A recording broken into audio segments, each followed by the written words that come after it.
Hi, I'm Mr. Traeger. I have the privilege of being your son or daughter's health education teacher this semester. And so I thought it'd be kind of fun for me to make a video so you can get an idea of what they're going to be learning and how they're going to be learning in health education class. In health education class this year, we've moved to what's called a flipped classroom. And some of you may have heard of what a flipped classroom is. And what flipped classroom means is that we take what we normally do at home, and we do that at school, and what we normally do at school now we do at home with advances in webcams and cell phone technology and iPod touches and tablets and all these things that have cameras and video capabilities. We're able to use this technology to make better use of our class time. Instead of them sitting listening to me lecture for 40 minutes, they're able to listen to that lecture kind of at their leisure at home, on the bus, in the car, as they're sitting at lunch, or all kinds of different opportunities for them to be able to get those lectures in, and it makes better use for our class time.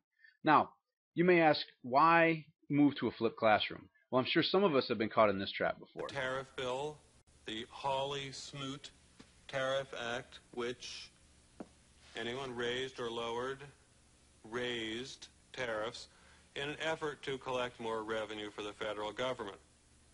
Did it work? Anyone? Anyone know the effects?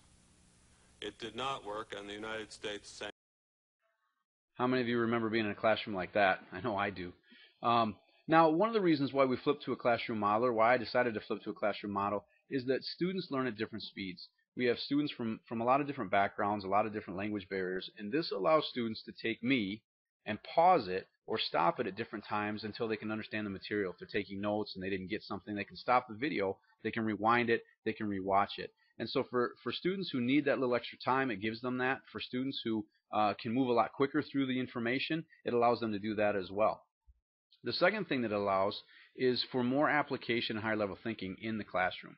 And this is where I'm available as a resource to help them. It gives me more time to work one-on-one with the kids rather than me just being kind of the sage on the stage, and they get to listen to me for 40 minutes, but then I don't really have a whole lot of time to really get into their questions or really get into that higher level thinking.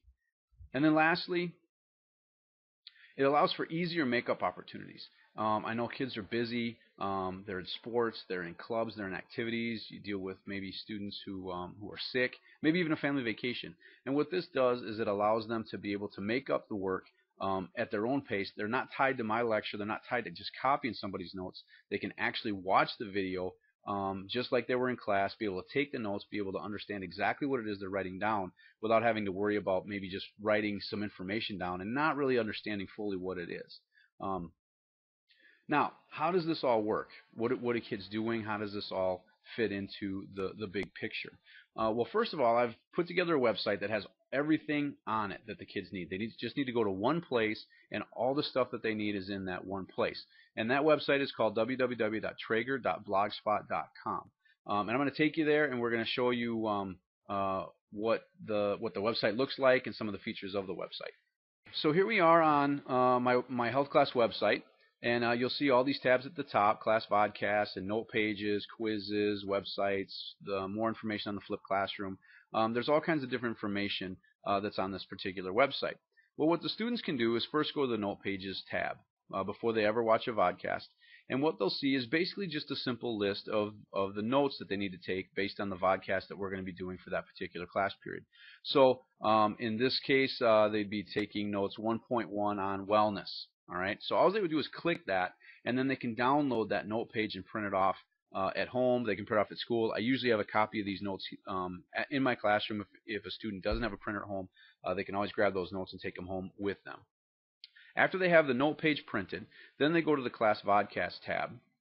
And on the class vodcast tab, I have the same exact list with the same numbers. It's just instead of notes, it's a vodcast. And this is a link to YouTube where the video is for that particular unit. So if I click on vodcast 1.1 wellness, it should link me right to YouTube, right to the video that they're supposed to be watching, and the video should start. And so this is an example of a screenshot that I also will use, where you're seeing what's on my screen. But this is an idea of what the videos are going to look like for your kids or your students to be able to look at in terms of getting the notes. Now, how do we keep ourselves healthy physically? Well, of course, we have exercise programs. So there's an example of what that website looks like and how they get the videos and how they also get the note pages. Now, how do you watch the videos? What kinds of formats, what kinds of technology can students use? Well, our classroom is what I call a BYOD classroom, bring your own device. And what kids can use are cell phones. And in my class, they're able to use those cell phones because on those they get to watch their videos, and they're able to use that technology in class. They can also use laptop computers. Now, most kids aren't going to bring a laptop computer to class, but definitely at home. There's also the iPod Touch, which is very popular, and most iPod Touches have wireless access. The high school has free wireless that students are able to tap into. There's also tablets. There's internet TV. Some people have internet TV at home, and even if they don't have internet TV, if you have a DVD player, all I need to do is burn the videos onto a DVD, and the kids can put those DVDs into their DVD player at home and watch the vodcast right on their TV.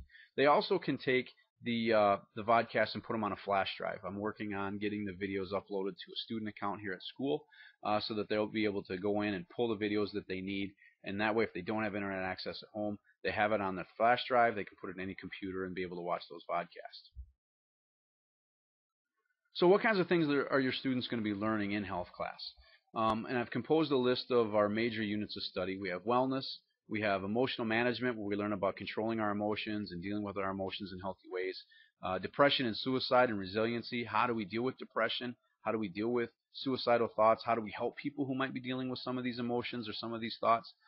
Relationships and sexuality. And this is going to cover things like what is love and how do you function in a relationship? What is a healthy relationship?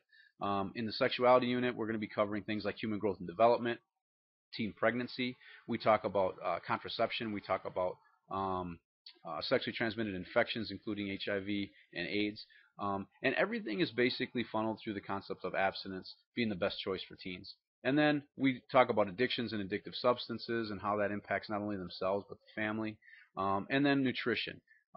Now, I do want to point out with the sexuality unit that we are what's called an abstinence-based program, which means that all the things that we talk about are funneled through this idea that waiting until you're married is the best choice for teenagers in terms of reducing their risk for diseases, reducing their risk for teen pregnancy, reducing their risks for things like social consequences, family consequences, all those different things. That abstinence is the best choice for those teens. And then lastly, all my classroom procedures and forms, policies, grading, late work, all those kinds of things can be found at my website, traeger.blogspot.com, under the Class Resources tab. You can get a hold of me at 743-5171. That's my voicemail. My email address is btraeger@janesville.k12.wi.us. So there's my information. I hope it gave you a little bit of insight of what health class is going to look like this year. And I'm looking forward to teaching your son or daughter, and I hope that they come home with some interesting things to talk about, to be able to open up some of those family discussions, to be able to, I guess, maybe have some interesting table conversation. Thanks for coming tonight, and if you have any questions, feel free to get a hold of me. Thank you.